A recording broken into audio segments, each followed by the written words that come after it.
உரைநடை பார்க்க போகிறோம். உரைநடையில் என்ன அப்படின்னா வளர்த்தமிழ். நம்ம வந்து ஃபஸ்ட்டு நான் இப்போ தான் சொன்னேன் பார்த்தீங்களா, ஃபஸ்ட்டு இன்பத்தமிழ், அதுக்கப்புறம் தமிழ் கும்மி, இப்போ பார்த்தீங்கன்னா வளர்த்தமிழ். எல்லாமே தமிழை பற்றி தான் கொடுத்துருக்காங்க. தமிழின் சிறப்புகள், தமிழின் பெருமைகள் அப்படி தான் கொடுத்துருக்காங்க. ஸோ ரொம்ப ஈஸியாக படிச்சுட்டு நம்ம போயிட்டே இருக்கலாம். ஓகேங்களா? இப்போ வாங்க வளர்த்தமிழில் என்ன கொடுத்துருக்காங்கன்னு பார்க்கலாம். இதான் முக்கியமான பாயிண்ட் இங்கே வந்துருச்சு பாருங்கள். உலக செம்மொழிகளுள் இங்கே இருக்கா, இங்கே இருக்குது. உலக செம்மொழிகளில் ஒன்றாக விளங்கும் தமிழ் மொழியின் சிறப்புகளை அறியலாம். அப்போ மொத்தம் வந்து செம்மொழிகள் எத்தனை இருக்குது அப்படின்னு சொல்லி பார்த்தீங்கன்னா 6 இருக்குது. அதில் வந்து பார்த்திங்கன்னா தமிழ் மொழியும் ஒன்று. இங்கனக்குள்ளே பக்கத்தில் எழுதி வச்சுக்கோங்க என்னென்ன மொழிகள் அப்படின்னு சொல்லி பார்த்தீங்கன்னா தமிழ், தெலுங்கு, கன்னடம், மலையாளம், ஒடியா, சமஸ்கிருதம். இந்த 6 மொழிகளும் என்னது செம்மொழிகள் தான். ஓகேங்களா? பக்கத்தில் எழுதி வச்சுருவாங்க பார்த்தீங்களா. உலகில் 6000க்கும் மேற்பட்ட மொழிகள் உள்ளன. சரிங்களா? 6000க்கும் மேற்பட்ட மொழிகள் உள்ளன. அது வந்து ரொம்ப முக்கியம். அதே மாதிரி இவற்றில் சில மொழிகள் மட்டுமே பேச்சு வடிவம், எழுத்து வடிவம் ஆகிய 2 பெறுகின்றன. என்னென்ன வடிவம்? பேச்சு வடிவம் மற்றும் எழுத்து வடிவம். தமிழ் இலக்கியங்கள் இனிமையானவை. என்னென்ன இனிமை அப்படின்னு சொல்லி பார்த்தீங்கன்னா ஓசை இனிமை, சொல்லினிமை, தென் வந்து பொருளினிமை கொண்டவை. சரிங்களா? இதில் வந்து பாருங்கள் தமிழை பற்றி பெருமையாக பாரதியார் வந்து பாரதியாரே என்னது பல மொழிகள் கற்ற கவிஞர். அவரே வந்து தமிழை வந்து எப்படி பெருமையாக சொல்லியிருக்காரு அப்படின்னா இங்கே பாருங்கள் கீழே கொடுத்துருக்காங்க. ரொம்ப ரொம்ப இம்பார்ட்டன்ட். யாமறிந்த மொழிகளிலே தமிழ் மொழி போல் இனிதாவது எங்கும் காணும். அவர் என்ன சொல்கிறாரு, பாரதியாரே பல மொழிகள் கற்றிருந்த கவிஞர். அவரே வந்து என்ன சொல்கிறாரு அப்படின்னா யாமறிந்த மொழிகளிலே தமிழ் மொழி போல் இனிதாவது எங்கும் காணோம் அப்படின்னு கீழே என்ன கொடுத்துருப்பாங்க, பாரதிதாசன், பாரதியார், பெருஞ்சித்திரனார், கவிமணி இந்த மாதிரி கொடுத்துருந்தா நீங்கள் எப்படி இந்த ஷார்ட்கட் வச்சுக்கலாம் அப்படின்னா இங்கே பாருங்கள் பாரதியார், இங்கே யார் இருக்கா, இங்கே என்ன இருக்குது யாமறிந்த யா இருக்கா. ஸோ இந்த மாதிரி வச்சு படிச்சுக்கோங்க. ஒவ்வொன்றுக்கும் ஷார்ட்கட் சின்ன சின்ன ஷார்ட்கட் வச்சுக்கிட்டிங்கன்னா உங்களால் மறக்க முடியாது. அடுத்து பாருங்கள் ரொம்ப முக்கியம். தமிழை வந்து ஏன் வந்து மூத்த மொழி அப்படின்னு சொல்கிறாங்க அப்படின்னு சொல்லி பார்த்தோம் அப்படின்னா என்று பிறந்தவள் என்று உணராத இயல்பினலாம் எங்கள் தாய் அப்படின்னு சொன்னது யாருன்னா பாரதியார் தான். பாரதியார் தான் என்ன சொல்லியிருக்காரு, யாமறிந்த மொழிகளிலே தமிழ் மொழி போல் இனிதாவது எங்கும் காணாம் அப்படின்னு சொல்லியிருக்காரு. அவர் தான் என்ன சொல்லியிருக்காரு, என்று பிறந்தவள் என்று உணராத இயல்பினலாம் எங்கள் தாய் அப்படின்னு சொல்லியிருக்காங்க. சரி, கீழே பாருங்கள் இங்கே கொடுத்துருக்காங்க என்ன அப்படின்னா சாலைகள் தோன்றிய பிறகே சாலை விதிகள் தோன்றியிருக்கும். அதே போல் இலக்கியம் தோன்றிய பிறகு அதற்குரிய இலக்கண விதிகள் தோன்றியிருக்க வேண்டும் அப்படிங்கிறாங்க. என்ன அப்படின்னா இங்கே நம்ம ரோடு போட்டதுக்கப்புறம் தானே டிராஃபிக் ரூல்ஸ், ரோடு ரூல்ஸ் எல்லாம் வந்துச்சு. அதே மாதிரி இலக்கணம் வந்து இலக்கியம் வந்ததுக்கப்புறம் தானே இலக்கண விதிகளும் வந்திருக்கும் அப்படின்னு வந்து சொல்கிறாங்க. சரிங்களா? அதுதான், இதில் வேறு எதுவுமே இல்லை. அப்படி பார்த்தோம் அப்படின்னா தொல்காப்பியம் வந்து தமிழில் வந்து நமக்கு கிடைத்த மிக பழமையான இலக்கண நூல். சரிங்களா? தொல்காப்பியம் வந்து இது ரொம்ப முக்கியம். தொல்காப்பியம் தமிழில் நமக்கு கிடைத்த மிக பழமையான இலக்கண நூல். ஓகேவா? மொழி அப்படிங்கிறாங்க. இது மூத்த மொழி அப்படிங்கிறது உங்களுக்கு புரிஞ்சுன்னு நினைக்கிறேன். ஏன்னா என்ன அப்படின்னா இலக்கியம் தோன்றினதுக்கு அப்புறம் தான் என்னவாயிருக்கும், இலக்கண விதிகள் வந்து தோன்றியிருக்கும் அப்படிங்கிறாங்க.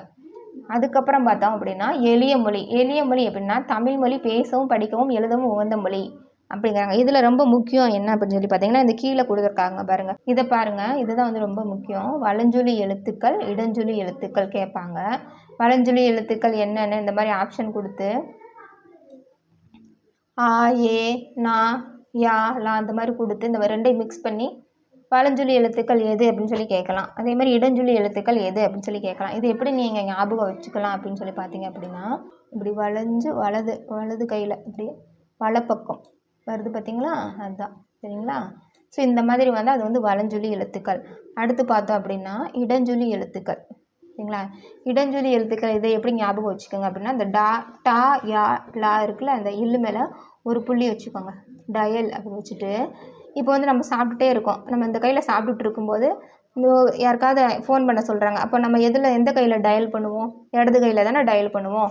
அப்போ இடஞ்சொலி எழுத்துக்கள் அப்படின்னா உங்களுக்கு என்ன ஞாபகம் வந்துடணும், டயல் அப்படிங்கிறது ஞாபகம் வந்துடும். சரியா? இப்படி தான் ஷார்ட்கட் வச்சு படிக்கணும், அப்போ தான் ஞாபகம் வரும். அடுத்து பார்த்தீங்க அப்படின்னா பாக்ஸ் கண்டென்ட்டில் ரொம்ப ரொம்ப முக்கியமானது இங்கே பாருங்கள். சொல், தமிழ் என்ற சொல் முதலில் ஆளப்படும் இலக்கியம், அதோடைய மேற்கோள் என்ன அப்படின்னு சொல்லி கொடுத்துருக்காங்க. இப்போ பாருங்கள், இது ஷார்ட்கட் நான் புக்கில் தான் எழுதி வச்சுருக்கேன். ஆனால் ஆக்சுவலி இதுக்கு எல்லாமே வந்து ஷார்ட்கட் வந்து நான் வேறு ஷார்ட்கட் தான் வச்சு யூடியூப்பில் பார்த்து படித்தேன். இப்போ நான் உங்களுக்கு டீச் பண்ணுறதுனால நான் போட்ட ஷார்ட்கட் தான் உங்களுக்கு வந்து சொல்கிறேன். இப்போ பாருங்கள், தமிழ் வந்து முதலில் ஆளப்படும் இலக்கியம் வந்து தொல்காப்பியம். இதோட மேற்கோள் எப்படி கேட்பாங்க அப்படின்னா தமிழன் கிளவியும் அதனோரற்றே அந்த மேற்கோள் கொடுத்து இந்த இலக்கியம் பேர் கொடுத்துருப்பாங்க. தொல்காப்பியமா, சிலப்பதிகாரமா, தேவாரமா அந்த மாதிரி கொடுத்துருப்பாங்க. சரிங்களா? அப்படி கொடுத்துருக்கும்போது நம்ம வந்து கரெக்டாக வந்து சூஸ் பண்ணணும். இதுக்கு வந்து தொல்காப்பியம். இதுக்கு ஷார்ட்கட் என்ன அப்படின்னா தமிழில் பேசியே தொல்லை பண்ணுது இந்த கிளவி. ஞாபகம் வச்சுக்கோங்க. இந்த தமிழில் பேசியே தொல்லை பண்ணுது இந்த கிளவி. பார்த்தீங்களா? தமிழில் பேசியே தொல்லை பண்ணுது இந்த கிளவி. 3மே வந்துடுச்சு. அங்கே பாருங்கள், தமிழ் கிளவி. இங்கே பாருங்கள், தமிழ் கிளவி. ஸோ இந்த மாதிரி வந்துடுச்சுன்னா இந்த லிங்க் வந்துட்டாலே நீங்கள் ஆட்டோமேட்டிக்காக போயிருவீங்க, தொல்காப்பியம் போயிருவீங்கப்பா. தமிழில் பேசியே தொல்லை பண்ணுது இந்த கிளவி. இந்த லைன் கொடுத்துருக்காங்க, தமிழன் கிளவி மதனோரற்று அப்படின்னு கேட்டால் தமிழில் பேசி தொல்லை பண்ணுது கிளவி அப்படின்னு ஞாபகம் வந்துடும். அப்போ தொல்காப்பியம் அப்படின்னு அடிச்சுட்டே போயிடுவீங்க. அடுத்து பாருங்கள், சிலப்பதிகாரம். தமிழ்நாடு சிலப்பதிகாரம். இங்கே பாருங்கள், இமிழ்கடல் வேலியை தமிழ்நாடு ஆக்கிய இது நீ கருதினை ஆயின். இது எதில் அப்படின்னா வஞ்சி காண்டமில் வந்து கொடுத்துருக்காங்க. இங்கே தமிழ்நாடு, இங்கே தமிழ். இங்கே பார்த்தீங்களா, தமிழ்ங்கிற எழுத்து, தமிழ்ங்கிற சொல்லு, தமிழ், இங்கே தமிழ். அதே மாதிரி தமிழ்நாடு, இங்கே வந்து தமிழ்நாடு. இது எப்படி ஞாபகம் வச்சுக்கோன்னா, இப்போ தமிழ்நாட்டில் எல்லோரும் என்ன பண்ணுவாங்க, கஞ்சி குடிப்பாங்க. அந்த கஞ்சிக்கு தமிழ்நாட்டில் எல்லோரும் என்ன பண்ணுவாங்கன்னா கஞ்சி குடிப்பாங்க. அந்த கஞ்சிக்கு காரமாக தான் என்ன பண்ணுவாங்க, தொட்டுக்க வச்சு சாப்பிடுவாங்க. இப்போ பச்சை மிளகாயை கடிச்சு, அப்போல்லாம் பார்த்திங்கன்னா கிராமத்துலலாம் பார்த்திங்கன்னா பச்சை மிளகா கஞ்சியும் பச்சை மிளகா தான் சாப்பாடு. அதுதான் வந்து நல்ல ஸ்ட்ரென்த்து தெரியுமா. கஞ்சியும் பச்சை மிளகாயும் தான் சாப்பாடு, அதுதான் ஸ்ட்ரென்த்தும் கூட. அப்போ வந்து தமிழ்நாடு அப்படின்னா உங்களுக்கு என்ன ஞாபகம் வரணும், சிலப்பதிகாரம் தான் காரம். இங்கே நான் வந்து வஞ்சி என்ன ஆகிட்டேன், நான் கஞ்சி அப்படின்னு சொல்லி மாற்றிருக்கேன். அப்போ இந்த மாதிரி கொடுத்தா நீங்கள் வந்து அடிச்சுட்டு போயிட்டே இருக்கணும். அடுத்து பாருங்கள், தமிழன். தமிழன் தமிழன் கண்டாய். இதை எப்படி ஞாபகம் வச்சுக்கணும், அப்பா, எங்கள் அப்பா வந்து ஒரு தமிழர் தான் அப்படின்னு ஞாபகம் வச்சுக்கோங்க. எங்கள் அப்பாவும் ஒரு தமிழர் தான் அப்படின்னு சொல்லி ஞாபகம் வச்சுக்கோங்க. ஞாபகம் வந்துடும். ஓகேவா? இப்படி தாங்க ஞாபகம் வச்சுக்கணும். இப்போ பார்த்தீங்களா, தமிழ் பேசியே தொல்லை பண்ணுது இந்த கிளவி. சரிங்களா? தமிழ் பேசியே தொல்லை பண்ணுது இந்த கிளவி. தமிழ்நாட்டில் கஞ்சிக்கு காரம் தான் வச்சு சாப்பிடுவாங்க. எங்கள் அப்பாவும் ஒரு தமிழன் தான். அப்போ தமிழன் கண்டாய். இப்போ நீங்கள் ஈஸியாக வந்து என்ன பண்ணிக்கலாம், புரிஞ்சுக்கலாம். அடுத்து வந்து சீர்மை மொழி. ஓகேங்களா? மொழி பாருங்கள், எத்தனை மொழிகள் இருக்குன்னு தமிழ் மொழியில். சீர்மை என்பது ஒழுங்குமுறையை குறிக்கும் சொல். சீர்மை மொழி பார்த்தோம் அப்படின்னா, சீர்மை என்பது ஒழுங்குமுறையை குறிக்கும் சொல். நான் என்னென்ன ஹைலைட் பண்ணி வச்சுருக்கணும் அதை வந்து ஹைலைட் பண்ணி வச்சுக்கோங்க.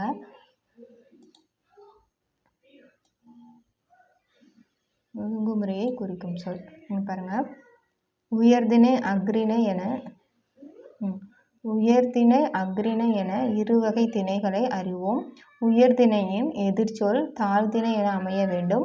ஆனால் தாழ்திணை என்று கூறாமல் அக்ரிணை அல் கூட்டல் திணை ஈக்குவல் உயர்வு அல்லாத திணை என்று பெயரிட்டனர் நம் முன்னோர். அதாவது என்ன சொல்கிறாங்க அப்படின்னா, நம்ம எப்படி சீர்மை மொழி அப்படிங்கிறன்னா ஒரு ஒழுங்குமுறையை வந்து குறிக்கும் சொல். அது எப்படி சொல்கிறாங்க அப்படின்னா, நம்ம வந்து உயர்திணையை வந்து என்ன சொல்கிறாங்க, இருவை திணைகள் வந்து உயர்திணை அக்ரிணைன்னு நம்ம சொல்கிறோம். ஆனால் உயர்திணை அப்படிங்கும்போது நம்ம தாழ்திணை தானே சொல்லணும். அதை விட்டுட்டு நம்ம ஏன் வந்து இந்த மாதிரி உயர்வு அல்லாத திணை அக்ரிணை அப்படின்னு சொல்கிறோம் அப்படின்னா, இந்த மாதிரி சீர்மைப்படுத்தி எழுதக்கூடிய ஒரு ஒழுங்குமுறையை தான் வந்து நம்ம என்ன சொல்கிறோம், சீர்மை மொழி அப்படின்னு வந்து சொல்கிறோம். அப்படியெல்லாம் நம்ம தமிழ் மொழியில் வந்து மொழிகள் வந்து இருக்குது அப்படின்னு வந்து சொல்கிறாங்க. சரிங்களா? அடுத்து பாருங்கள், பாகற்காய். பாகற்காய் வந்து கசப்பு சுவை உடையது. அதனை நம்ம என்ன சொல்லணும், கசப்பு காய்ன்னு தானே சொல்லணும். ஆனால் அந்த மாதிரி சொல்லாமல் இனிப்பு அல்லாத காய் அப்படின்னு வந்து சொல்கிறோம். சரிங்களா?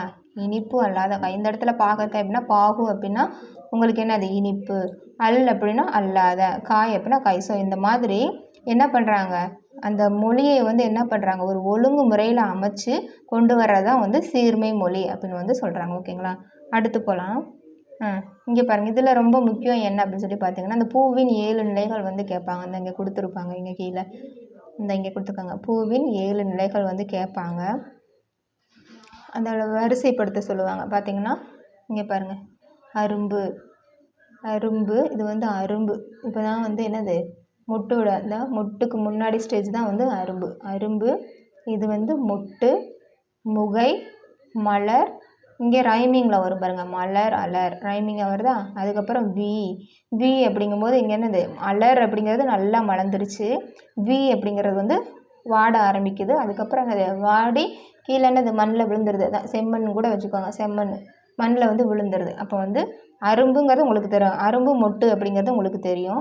அதுக்கப்புறம் முகை அப்படிங்கிறது தான் தெரியாது. ஸோ அதை ஞாபகம் வச்சுக்கோங்க. அப்போ அரும்பு மொட்டு, அதுக்கப்புறம் முகை, அதுக்கப்புறம் ரைமிங் வேர்டாக வருது பாருங்கள், மலர் அலர், அதுக்கப்புறம் கீழே விழுகுது, எதில் விழுகுது, செம்மண்ணில் விழுகுது. அப்போ ஞாபகம் வச்சுக்கோங்க, வி செம்மல் அப்படி ஞாபகம் வச்சுக்கோங்க. இப்போ பாருங்கள், தமிழ் வளமை மிக்க மொழி. ஏன் வந்து தமிழை வந்து நம்ம வந்து வளமை மிக்க மொழி அப்படின்னு சொல்கிறோம் பார்த்தீங்க அப்படின்னா, தொல்காப்பியம், நன்னூல் உள்ளிட்ட இலக்கண நூல்கள், இதை பார்த்துக்கோங்க.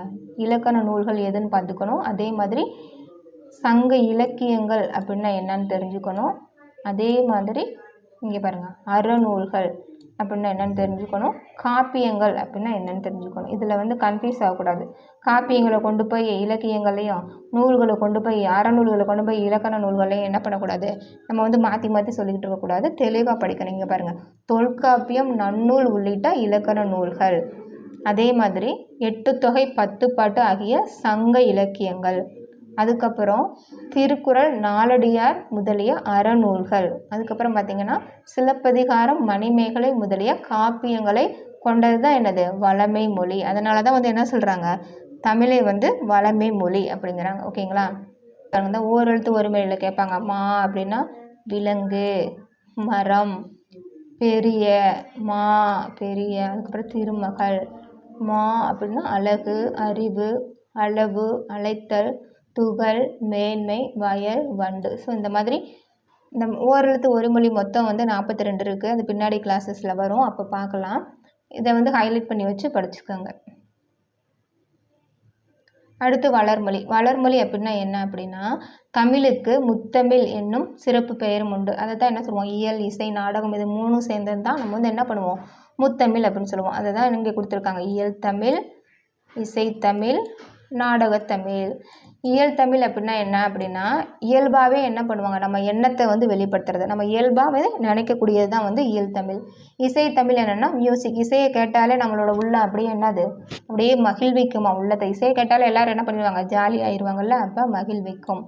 நாடகத்தமிழ் அப்படின்னா என்னென்னா, நம்மளோட உணர்வில் கலந்து, அந்த காலத்துலலாம் நாடகம்லாம் போட்டாங்க அப்படின்னா அப்படியே உணர்வில் கலந்து அதில் இருக்கக்கூடிய நிறை குறைகளை வந்து சுட்டி காட்டமா. ஆனால் இப்போ என்ன போடுறாங்க, சீரியல், டிவியில், அதை பார்த்து எல்லார் ஃபேமிலி என்னது சண்டை தான் வருது. ஆனால் அந்த காலத்தில் இருக்க நாடகம் வந்து அவ்வளோ கருத்து இருக்கும். அதில் வந்து நிறை குறையெல்லாம் சுட்டி காட்டுவாங்க. சரிங்களா? அப்போ இயல் தமிழ் அப்படின்னா எண்ணம், இசைத்தமிழ் அப்படின்னா மகிழ்வித்தல், நாடகத்தமிழ் அப்படின்னா என்னது, உணர்வில் கலந்து. ஓகேவா? இந்த மாதிரி தெளிவாக நீங்கள் வந்து படித்து வச்சுக்கோங்க. கீழே அதுக்கடுத்து வாங்க, தமிழில் காலந்தோறும் பல வகையான இலக்கிய வடிவங்கள் புதிதாக உருவாகி வருகின்றன. இந்த இது ரொம்ப முக்கியங்க. தமிழ் கவிதை வடிவங்கள்னா என்ன, அதே மாதிரி உரைநடை வடிவங்கள்னா என்ன அப்படின்னு சொல்லி கேட்பாங்க. கவிதை வடிவங்கள் அப்படின்னு சொல்லி பார்த்தோம் அப்படின்னா, இங்கே இருக்கு பாருங்கள், செய்யுள், கவிதை, புதுக்கவிதை, துளிப்பா. ஓகேவா? இப்போ இதுக்கு முன்னாடி நம்ம பார்த்தோம் இல்லையா, இன்பத்தமிழ், தமிழ் கும்மி, அதெல்லாம் என்னது, செய்யுள். ஸோ அந்த மாதிரி இருக்கிறதெல்லாம் தமிழ் கவிதை வடிவங்கள். கவிதை மாதிரி தானே இருக்குது பாட்டெல்லாம் தான். இங்கே இதை எப்படி ஞாபகம் வச்சுக்குவீங்க அப்படின்னா, இங்கே தமிழ் கவிதைன்னு இருந்திருக்கா, இங்கே பாருங்கள், இங்கேயும் கவிதை இருக்குது, சரிங்க, இங்கேயும் கவிதை வந்திருக்கு, இங்கேயும் புதுக்கவிதை அப்படின்னு வந்திருக்கு. உங்களுக்கு செய்யுள் தெரியும், செய்யுளில் பாட்டு இருக்கும், அதை பார்த்தாலே கவிதை மாதிரி தான் இருக்கும். அப்போ செய்யுள், கவிதை, புதுக்கவிதை, துளிப்பா, இது எல்லாமே வந்து தமிழ் கவிதை வடிவங்கள். அடுத்து பார்த்தீங்க அப்படின்னா, இங்கே இருக்குது பாருங்கள், கட்டுரை, புதினம், சிறுகதை. இப்போ நம்ம பார்த்துட்டு இருக்கோம் இல்லையா, இப்போ பார்க்குற லெசன் வந்து என்னது, உரைநடை. ஸோ இந்த மாதிரி இருந்தால் அது வந்து என்னது, கட்டுரை வடிவலோ இல்லை சிறுகதை மாதிரியோ இருந்தால் அப்படின்னா அது வந்து உரைநடை வடிவங்கள். ஓகேங்களா? இந்த மாதிரி ஞாபகம் வச்சுக்கோங்க. அடுத்து பாருங்கள், இந்த பாக்ஸில் இருக்கக்கூடிய கண்டென்ட் வந்து ரொம்ப இம்பார்ட்டண்ட்டு. ஒன் வேர்டில் ரொம்ப இம்பார்ட்டன்ட் பார்த்தோம் அப்படின்னா, தாவர இலைப்பெயர்கள் அப்படின்னு சொல்லி கொடுத்துருக்காங்க பாருங்கள். ஆலமரம், அரச மரம், மா, பலா, வாழை மரம். ஸோ இது 3ல் என்ன இருக்குது அப்படின்னா இலைகள் இருக்கும். சரிங்களா? முக்கணி என்ன, மா, பலா, வாழை. அப்போ வாழை இலை, பலா இலை, மா இலை, அரச இலை, ஆலை இலை. ஒரு தடவை இந்த மாதிரி சொல்லி பார்க்கணும். நம்ம பார்த்துட்டு ஆலமரம், அரச மரம், மாமரம், பலாமரம், வாழை, இது எல்லாத்துக்குமே இலை அப்படின்னு படிக்கக்கூடாது. ஆலை இலை, அரச இலை, மா இலை, பலா இலை, வாழை இலை அப்படின்னு சொல்லி பார்த்தீங்கன்னா தான் நீங்கள் டக்குன்னு நாங்கள் கொஸ்டின் கேட்கும்போது அது ஆட்டோமேட்டிக்காக நமக்கு கிளிக் ஆகும். அடுத்து பாருங்கள், அகத்தி, பசலை, முருங்கை. அப்போ அகத்திக்கீரை, பசலைக்கீரை, முருங்கை கீரை அப்படின்னு வந்து சொல்லணும். சரிங்களா? அடுத்து அருகு, அருகம்புல், கோரைப்புல். அடுத்து பாருங்கள் நெல், வரகு, இது ரெண்டு என்னது தாள். சரிங்களா? அடுத்து பாருங்கள் மல்லி அப்படிங்கிறது தலை. அப்புறம் சப்பாத்தி கல்லி, தாளை இதெல்லாம் வந்து மடல். அப்புறம் கரும்பு, நாணல் இதெல்லாம் வந்து தோகை. அதுக்கடுத்து பாருங்கள் பனை, தென்னை இதெல்லாம் ஓலை. பனை மரம் பார்த்துருக்கீங்களா? பனை மரம், தென்னை மரம் இதெல்லாம் பார்த்தீங்க அப்படின்னா ஓலை மாதிரி இருக்கும். சரிங்களா? அடுத்து வந்து பார்த்திங்கன்னா கமுகு. கமுகு அப்படின்னா கூந்தல். இந்த இடத்துல வந்து எப்படி ஷார்ட்கட் நீங்கள் இதையெல்லாம் கூட நீங்கள் தெரிஞ்சுருக்கும். உங்களுக்கு இந்த கமுகு அப்படிங்கிறது தான் வந்து தெரியாது. என்னன்னா கமுகு அப்படின்னா பாக்கு, இங்கே வந்து அதுக்கு என்னது கூந்தல் அப்படிங்கிறது பெயர். இதை எப்படி ஞாபகம் வச்சுக்கோங்க அப்படின்னா, இப்போ வந்து கூந்தல் வந்து நிறையா இருக்கவங்களாம் பார்த்தா அவங்கள்ட்ட போய் என்ன ஷாம்பு போடுற அப்படின்னு கேட்டால் சொல்ல மாட்டாங்க, கமுக்க மருந்துக்குவாங்க. சரிங்களா? அப்போ கமுகு அப்படின்னா கூந்தல் அப்படின்னு சொல்லி ஞாபகம் வச்சுக்கோங்க. ஓகேங்களா? அடுத்து பாருங்கள் புதுமை மொழி. இதில் வந்து அவ்வளோவா முக்கியமானதை மட்டும் நான் சொல்கிறேங்க. மற்றது ரீட் பண்ணுறதுனா நீங்கள் ஃப்ரீயாக இருக்கும்போது ரீட் பண்ணி பார்த்துக்கோங்க. கீழே பாருங்கள் தமிழ் எண்கள், இதுதான் வந்து முக்கியமானது. சரிங்களா? அறிவியல் தொழில்நுட்ப மொழி. இதில் வந்து பார்த்திங்கன்னா தமிழ் எண்களே அறிவும் போட்டிருக்காங்கல்ல. இதிலேருந்து மொழியை கணினியில் பயன்படுத்த வேண்டும் என்றால், கம்ப்யூட்டரில் வந்து நம்ம வந்து தமிழ் லாங்குவேஜை பயன்படுத்தணும் அப்படின்னா நமக்கு வந்து எண்கள் வடிவிலான என்ன பண்ணணும், எண்கள் அடிப்படையில் வந்து வடிவமைக்கப்பட வேண்டும். சரிங்களா? தொல்காப்பியம், நன்னூல் போன்றவை நாம் படிப்பதற்காக எழுதப்பட்டவை. ஆயினும் அவை கணினி மொழிக்கும் ஏற்ற நுட்பமான வடிவத்தையும் பெற்றுள்ளன. சரிங்களா?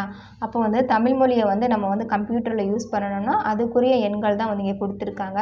இதுக்கு வந்து ஷார்ட்கட் வந்து ஏற்கனவே ஒரு சில புக்கில் வந்து கொடுத்துருக்காங்க. என்னென்னா அந்த ஷார்ட்கட் கூட கடலை உருண்டை வாங்கி சப்பி ருசித்து சாப்பிட்டு எடுத்து அதை கூடையில் போடு அப்படிங்க பாருங்கள். கடலை உருண்டை வாங்கி சப்பி ருசித்து சாப்பிட்டு எடுத்து அதை கூடையில் போடு. இவ்வளோ பெரிய சென்டென்ஸை நீங்கள் மனப்பாடம் பண்ணுறதுக்கு நம்மளுக்கு தெரிஞ்ச ஷார்ட்கட்டில் போட்டு போயிட்டே இருக்கும். நீங்கள் பாருங்கள், எனக்கு தெரிஞ்ச ஷார்ட்கட்டில் நான் சொல்கிறேன். இப்போ வந்து மெய்யெழுத்தில் முதல் வரிசை என்னப்பா கா தானே. அப்போ வந்து காங்கிறது முதல் எழுத்து, அப்போ 1. இங்கே பாருங்கள் ஊ பார்க்குறதுக்கு எப்படி இருக்குது, 2 மாதிரியே இருக்குது, அப்போ 2. இங்கே பாருங்கள் இது வந்து இங்கு, இதை பார்க்குறதுக்கு எப்படி இருக்குது உங்களுக்கு, ஊ தான் இங்கே ஊ இருக்கா, ஊக்கு மேலே இங்கே இருக்குது 1 இருக்கா. இங்கே பாருங்கள் 1 2 பார்க்குறதுக்கு எப்படி இருக்குது 3 மாதிரி இருக்குது. சரிங்களா? இருந்தால் இங்கே பாருங்கள் பார்க்குறதுக்கு 3 மாதிரி இருக்குது அப்படி ஞாபகம் வச்சுக்கோங்க. இங்கே 4 பார்த்தோம்னா 4 என்னது சக்கரம் அப்படின்னு ஞாபகம் வச்சுக்கோங்க. ஒரு வண்டி எடுத்துக்கிட்டோம்னா அதுக்கு வந்து 4 சக்கரம் வந்து தேவை அப்படின்னு ஞாபகம் வச்சுக்கோங்க. இது வந்து 5 ரூபாய் காசு அப்படின்னு ஞாபகம் வச்சுக்கோங்க. இது 6 சாமி. இந்த 6 என்ன படம், சாமி படத்தில் எப்படி 1 சாமி 2 சாமி 3 சாமி 4 சாமி 5 சாமி அது மாதிரி 6 சாமி. அப்போ 6 அப்படிங்கிறதுக்கு இதை இந்த மாதிரி வச்சுக்கிட்டிங்கன்னா உங்களுக்கு டக்குன்னு வந்து என்னது கிளிக் ஆகும். இல்லைன்னா நீங்கள் யோசிச்சிருப்பீங்க இது ஒரு கடலை உருண்டை வாங்கி ருசித்து சாப்பிட்டா இல்லை சப்பி ருசித்து சாப்பிட்டாங்கிறது அங்கே போய் கன்ஃபியூஸ் ஆகும். அதனால் இப்போ பார்த்தோன்னே மெய்யெழுத்தில் முதல் எழுத்துனா 1, அப்போ கா, 2 பார்க்க ஊ மாதிரி இருக்குது, 3 பார்க்க ngா பார்த்தா 3 மாதிரி இருக்குது, 4 வீல் வந்து அது என்னது சக்கரம், 4 வீல். அப்போ வந்து 5 ரூபாய், 6 பார்த்தா 6 சாமி, 7 அப்படிங்கிறது 7 ஆரம்பிக்குது, அப்போ வந்து ஏ அப்படி ஞாபகம் வச்சுக்கோங்க. அடுத்து பாருங்கள் 8 பார்த்திங்கன்னா ஆள் வந்திருக்கு. இப்போ லைசன்ஸ் வேணும்னா 8 போட்டால் காட்ட சொல்லுவாங்க. நம்ம போய் 8 போட்டோம்னா அவங்கள கேட்பாங்க ஆஃபீஸர், இது என்ன 8 இது அப்படிங்கும் அப்படி முடிதான் 8 அப்படிங்கிறது. அடுத்து வந்து 9 பார்த்தோம் அப்படின்னா கூ அப்படின்னு சொல்லி கூப்பிட்டுருக்காங்க. சரிங்களா? கூர்க்கால என்ன பண்ணுவாங்க 9 மணிக்கு டான்னு வந்துடுவாங்க நைட் டியூட்டி பார்க்க. சரிங்களா? கூர்க்கா 9 மணிக்கு நைட் டியூட்டி பார்க்க டான்னு வந்துடுவாங்க. அடுத்து 10 அப்படின்னு சொல்லி பார்த்தோம்னா 1ல் வந்து என்ன ஆரம்பிச்சிச்சு கா, அதே மாதிரி 10ல் என்னாச்சு கா பக்கத்தில் ஒரு சர்க்கிள் போட்டு சின்ன முட்டை போட்டு வச்சுருக்காங்க. ஸோ இந்த மாதிரி பார்த்தீங்க அப்படின்னா உங்களுக்கு மறக்காது. மிகவும் மிகவும் மிகவும் முக்கியமானது இது. வாங்க பார்க்கலாம். இது வந்து கேட்பாங்க கண்டிப்பாக. என்ன அப்படின்னா இந்த சொல் வந்து எந்த நூலில் வந்து இடம்பெற்றிருக்கு அப்படின்னு. இப்போ வேளாண்மை அப்படிங்கிற சொல் வந்து எந்த நூலில் வந்து இடம்பெற்றிருக்கு அப்படின்னு கேட்டால் கலித்தொகையிலையும் திருக்குறளையும். சரிங்களா? இப்போ வந்து பார்த்தோம்னா இப்போலாம் பார்த்தோம்னா களத்தில் இறங்கி தான் என்ன பண்ணணும், வேலை பார்க்கணும். சரிங்களா? களத்தில் இறங்குனா தான் இப்போ வந்து களத்தில் இறங்கி என்ன பண்ணுவாங்க, வேலை பார்ப்பாங்க. உங்களுக்கு கலித்தொகை திருக்குறள். அடுத்து பார்த்திங்கன்னா உழவர் பார்த்திங்கன்னா நற்றிணை அப்படின்னு சொல்லி கொடுத்துருக்காங்க. சரிங்களா? அப்போ வந்து உழவர்கள் என்ன பண்ணுவாங்க, நாற்று நடுவாங்க சரிங்களா. வயலை வந்து உழுது விட்டு நாற்று நடுவாங்க. அப்போ நாற்று நற்றிணை அப்படிங்கிற இடத்துல நாற்று அப்படின்னு எழுதி வச்சுக்கோங்க பக்கத்தில், அப்போ ஞாபகம் வந்துடும். இந்த மாதிரி இந்த பாம்பு, மீன், முதலை இந்த மாதிரி அனிமல் நேம்னா வந்தால் அது வந்து குறுந்தொகை சரிங்களா. பாம்பு இந்த இங்கே இருக்குவாங்க பாம்பு, அதுக்கப்புறம் முதலை, அதுக்கப்புறம் இங்கே பாருங்க மீன், அதுக்கப்புறம் இந்த செய், இந்த 4 வந்து அது வந்து குறுந்தொகை. அதே மாதிரி இந்த தொல்காப்பியத்துக்கு வந்து என்னென்ன வரும்னா உலகம், ஊர், உயிர், அன்பு, மகிழ்ச்சி, புகழ், இதெல்லாம் இங்கே பாருங்கள். உழவர், அதுக்கப்புறம் பார்த்திங்கன்னா உலகம், ஊர், அன்பு, மகிழ்ச்சி, இதெல்லாம் பாருங்களேன் ஒரு ஃபேமிலி ரிலேட்டடாக இருக்கு பாருங்கள். அன்பு, மகிழ்ச்சி, உலகம், ஊர், இந்த மாதிரி புகழ், இதெல்லாம் வந்துச்சு அப்படின்னா இதெல்லாம் என்ன அப்படின்னா தொல்காப்பியம் சரிங்களா. அதுக்கப்புறம் மீதி இருக்கிறது என்னென்னா நம்ம பார்க்கல. பாருங்க வெல்லம் அப்படின்னு சொல்லி பார்த்தோம்னா நம்ம அச்சு வெல்லம் இருக்கு இல்லையா, அந்த அச்சு வெல்லம் ஒன்று வாங்கினா 10 ரூபா அப்படி ஞாபகம் வச்சுக்கோங்க. 10 அப்படி ஞாபகம் வச்சுக்கோங்க. அடுத்து பார்த்தா அப்படின்னா கோடையில் வந்து என்ன பண்ணுவோம், கோடை வெயில் காலம் சொல்கிறோம்ல, அப்போ வந்து அகம்னா என்ன உள்ளம், அகம் வந்து என்னவா இருக்கும் நமக்கு வந்து வேர்க்கும் அப்படி ஞாபகம் வச்சுக்கோங்க. அப்போ கோடை அப்படின்னா அகம் வந்து வேர்க்கும் அப்படி ஞாபகம் வச்சுக்கோங்க. அகநானூறு.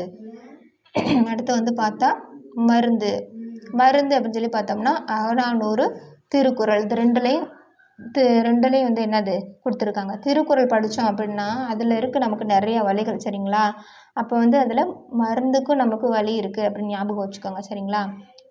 அடுத்து வந்து பார்த்திங்கன்னா உயிர் ஏற்கனவே சொல்லிட்டு அன்பு, மகிழ்ச்சி, ஊர், உயிர், இதெல்லாம் அதில் வந்துடும் தொல்காப்பியத்தில். அதுக்கப்புறம் அரசு சரிங்களா. திருக்குறள் படித்தா தான் நமக்கு என்னவாகும், அரசு வேலையே கிடைக்கும் அப்படின்னு ஞாபகம் வச்சுக்கோங்க. அடுத்து வந்து செல்லு, எப்போ பார்த்தாலும் செல்லு கேட்டு தொல்லை பண்ணிகிட்டே இருக்காங்க அப்படின்னு சொல்லி ஞாபகம் வச்சுக்கோங்க. நம்மளாம் வந்து ஷார்ட்கட் போட்டுக்கிறதா, இல்லாததுக்கெலாம் நீங்களே வந்து என்ன பண்ணிக்கலாம், ஷார்ட்கட் போட்டுக்கலாம். அடுத்து வந்து பாருங்கள் பார் அப்படின்னா பெரும்பான் அற்றுப்படை சரிங்களா. இப்போ பாருங்கள் பார் அப்படின்னா இங்கே பாருங்கள் பார் அப்படின்னா இங்கே வந்து பெரும்பான் அற்றுப்படை அப்படின்னா இதை எப்படி ஞாபகம் வச்சுக்கலாம், இது பாவரிசையில் இருக்குது, இது பாவரிசையில் இருக்குது அப்படி ஞாபகம் வச்சுக்கலாம் ஓகேங்களா. பெரும்பான் அற்றுப்படை இதில் பார்த்தீங்கன்னா மேக்ஸிமம் வந்து பாவரிசையில் அதிகமாக இல்லை, பதிற்றுப்பட்டு மட்டும்தான் இருக்குது சரிங்களா. அடுத்து பாருங்கள் ஒலி, இங்கே பாருங்கள் தொல்காப்பியம் கிளவியாக்கம் சரிங்களா. அந்த கிளவி எப்போ பார்த்தாலும் தொல்லை பண்ணிகிட்டே இருக்குடா அப்படின்னு ஞாபகம் வச்சுக்கோங்க. அடுத்து வந்து பார்த்திங்கன்னா முடிக்காப்பியம் வந்துருச்சு. முடி அப்படின்னா தொல்காப்பியம் வினையியல் ஓகேங்களா. ஸோ வந்து சில இதுக்கு வந்து நிறைய இதுக்கு நம்ம வந்து ஷார்ட்கட் வச்சுருக்கோம். மீதி இது வந்து ஒரு சிலது தான், அதை நீங்களே வந்து பார்த்து அதை வந்து நீங்களாக ஒரு ட்ரிக் யூஸ் பண்ணி படிச்சுக்கோங்க. அவ்வளோதாங்க முடிச்சு. அதுக்கப்புறம் பிறந்தநாள் வாழ்த்து அப்படின்னு பார்த்தோம்னா நீண்ட நீண்ட காலம் நீ நீடு வாழ வேண்டும், வானம் தீண்டும் தூரம் நீ வளர்ந்து வாழ வேண்டும். இது வந்து ஒரு பாட்டு, பிறந்தநாள் பாட்டு தான். இது வந்து யார் வந்து எழுதுனாங்கன்னா அறிவுமதி அப்படிங்கிறவங்க தான் வந்து கொடுத்துருக்காங்க சரிங்களா. இதை எப்படி நீங்கள் வந்து ஞாபகம் வச்சுக்குவீங்க அப்படின்னா இங்கே பாருங்கள் அறிவு இருந்தால் இங்கே பாருங்கள் உனக்கு அறிவு இருக்கா இல்லையா, என்னோடய பிறந்தநாளை கூட நீ மறந்துட்ட அப்படின்னு ஞாபகம் வச்சுக்கோங்க சரிங்களா. அறிவு இருக்கா இல்லையா, என் பிறந்தநாளை கூட நீ மறந்துட்ட அப்படின்னு ஞாபகம் வச்சுக்கோங்க. அறிவு அப்படிங்கிற வார்த்தை வந்துட்டாலே பிறந்த நாள் அப்படிங்கிறது உங்களுக்கு ஞாபகம் வந்துடும் சரிங்களா. இவ்வளோதாங்க. ஸோ இந்த மாதிரி படிச்சிங்க அப்படின்னா உங்களுக்கு என்ன பண்ண முடியும், எளிமையாக வந்து நீங்கள் வந்து படிக்க முடியும்.